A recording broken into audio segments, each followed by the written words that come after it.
The whole reason we do an original sculpture is so we can make a mold. The Hall of Fame bust we do out of water-based clay.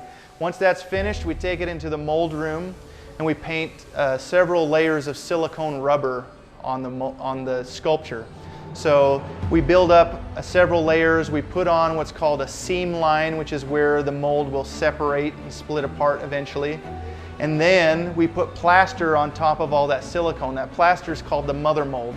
The mother mold is the solid part of the mold that helps the rubber hold its shape. So once that plaster sets up, we then take the plaster apart, and then the silicone rubber is ready to separate. So we cut the silicone rubber along that seam line, start peeling it off, and then that exposes the original sculpture underneath. Once that rubber's peeled off, we set the rubber back in the plaster mother mold, and then the mother mold is reassembled. So once we have that mold, we take this mold to the foundry. So that mold is a hollow, three-dimensional negative of the original sculpture. So we bring this three-dimensional negative to the foundry, and then they pour a wax copy. So the whole reason we did that original sculpture was to get this mold so they can pour a wax. So now we have a wax copy of the original mold. They've taken that mold apart, and a wax version of Terrell has emerged. Okay, so you can see where they poured the wax in. It's a hollow wax, and that's going to be really important for this process as we go through to have a hollow wax. So once you have a wax copy, there's certain little things that will need to be touched up.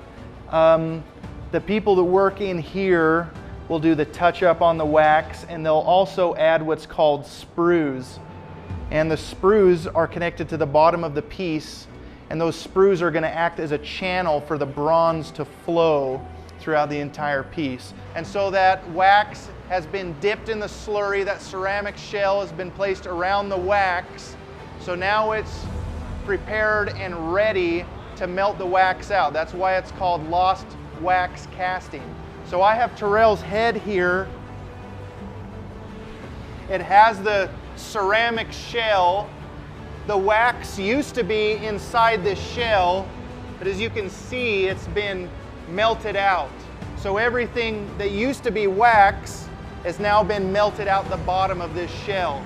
So this shell will then get tipped upside down. The bronze starts flowing really well at about 1700 degrees. Depending on the foundry, depending on altitude, they'll change that temperature maybe to 1800, closer to 2000 degrees. But once bronze is melted at that temperature, it has the same viscosity as water. So it'll flow really, really well. And they will pour molten bronze in this cup, and it will be distributed through these wax tubes and distributed to the rest of the head.